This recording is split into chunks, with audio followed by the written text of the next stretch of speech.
Hey there friends, and welcome back to Imagine with Royce. If you're new here, hello and welcome. My name is Royce. I'm a painter, sculptor, and a collector. Today is all about Q&A.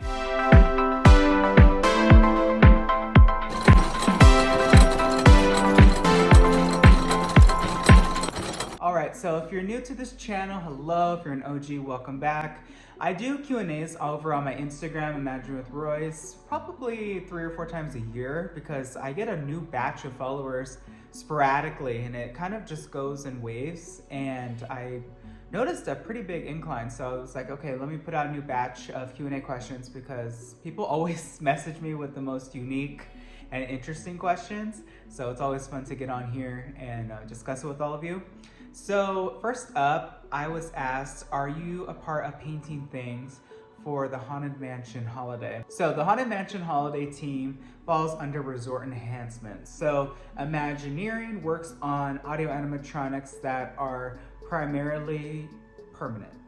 Resort enhancement obviously is more of a seasonal overlay team, and they take care of stuff like that. So I have, because I worked over at the Entertainment Art Crew for a little bit, worked on things for Mansion Holiday, but for the most part at Figure Finishing, we didn't really touch anything that wasn't permanent. We did do, of course, touch-ups and stuff to the figures when, like, say, for instance, Oogie Boogie came into where the 3 hitchhiking ghosts are. That's our opportunity to refurb them. So it's definitely a benefit whenever a refurb or an overlay happens at that attraction. Is your name on the gift? So I assume you mean that giant, humongous list. I've never seen my name on there. I think it's mainly the original team and current team of ADs and set decorators, stuff like that, that worked on that. But I do know quite a few people that are on that list. Any trips on the horizon? I have quite a few coming up. I definitely want to go to Paris. Today, for instance, was my child's first day back at school, so it's giving me a little bit more time now to plan things with my spouse. So we are super excited. I obviously would love to live in Paris, but to visit is always on my mind. I also want to go back to Disney World. I love Pandora, and I'm super excited for Pandora to come to Disneyland because I love my Night Blossom. It is delicious, it's tart, it's sweet, it is divine. I would fly 4 hours for a Night Blossom if I could. So yeah, definitely those are coming up in the horizon. Next, music concert. So I haven't been to a concert, and I'm gonna date myself here, since 2009. Is that right? 2009. And that was Demi Lovato. That was a while ago. I am not the biggest concert person. Oh, you know what? No, I lied. I saw David Archuleta. But it's just a difference because he performs in like smaller venues like Troubadour, more like club-like type scenes. I'm thinking stadiums. Not to say that David Archuleta does not deserve to be in a stadium, but yeah, that is the last concert I've been to in a stadium was Demi, and she was amazing.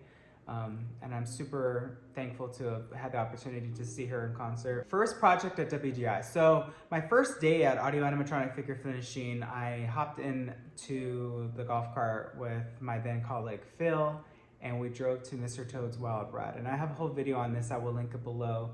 But yeah, Mr. Toad was my first project, kind of like touching up, but my first real main project was Roger Rabbit. That was a huge refurb. Most memorable figure I've worked on. That's a really hard question because that's like choosing your favorite child. I'll kind of give you my top 3.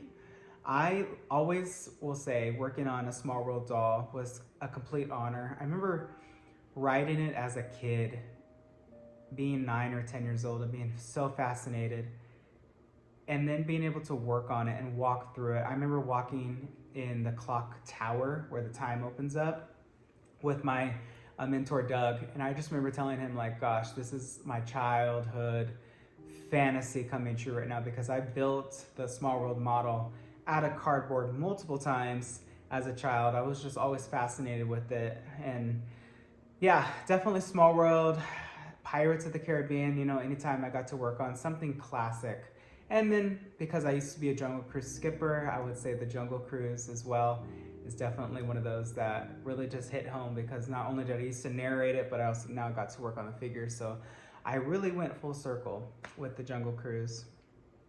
My thoughts on Disneyland's expansion. I am super, super excited for the future of Disneyland and all Disney parks, truly. I think that these new lands and experiences are overdue, and I think that honestly Disneyland, instead of expanding its current lands, should just open up a third gate. I think that that would be better. But then it's the question of where do you put it? There's space, there's opportunity, and there are conversations. There's been conversations for years. And in terms of Florida, I think I said this on my live, but if you didn't watch it, I'll touch on it here. I think that the Maleficent Castle Villains area definitely should have been its own fifth park and not an expansion behind Magic Kingdom, just because you could do so much with that. I mean, the villains alone, they're the best. They're always the most unique looking characters. They always have the best backstories, the unique voices. This is argumentable, of course, or debatable, the best songs. So yeah, definitely the villains is something that I really could see them expanding more than what they chose. And upcoming projects for me. So I have quite a few coming up, so stay tuned, dreamers. I have 2 sketches that I'm working on from the Dark Crystal. So as a lot of you know, I am a huge Jim Henson fan, and I've loved the Dark Crystal ever since I saw Age of Resistance on Netflix in 2020. And I still cannot believe it only got 1 season. If you agree, hit that like button and comment below. It deserved season 2, 3, and 4 at least. It was so phenomenal. But yeah, I'm working on the sketches. I'm gonna be working on the Chamberlain and the Scroll Keeper coming up. I'm super excited. I wanna put them outside during Halloween. I was telling my neighbors and they're like, oh, I don't know if I would do that if I were you, because they might get stolen, which would be really hard. So, you know, I don't know. I like to display my work, of course. I actually just had a museum contact me and asking me if they can borrow one of my Splash Mountain figures for their like owl exhibit. And, you know, things like that I am always more than willing to do, because these things just sit in the dark a lot. So anytime they can get outside and, you know, other people can enjoy them, I'm all for it. So definitely the sketches are coming up, and then the Yeti from the Matterhorn. I would love to make a full body one. Let's see if I can do it. Now that I have a little bit more time, I think I'm gonna try, because I want him outside for Christmas with some fake snow. I want to be that guy. I want to be that house that just goes above and beyond and just has a lot of fun with decorating. I love to decorate, always have, always will. I think that's the artist in me. And Christmas is so my favorite season. I'm super excited that we're finally exiting summer. Summer is my least favorite season. I can't do the heat, y'all. It is so much, but I'm so excited for fall, pumpkin spice, everything. And I don't know, it's just my favorite time of year. It's slower and of course shorter days, but I don't know. I just love this time of year. And yeah, that's pretty much all the questions that I thought I would answer that I haven't answered prior. I always get the most interesting questions, so don't be afraid to ask anything, I'll answer you. And yeah, so thank you so much for watching. If you like this content, please let me know, hit subscribe and ring that bell icon. That way you're notified whenever I upload a new video. I wish you all a wonderful day. Be nice to one another, and always remember, dreamers, not only to follow your dreams, but to chase them. Later.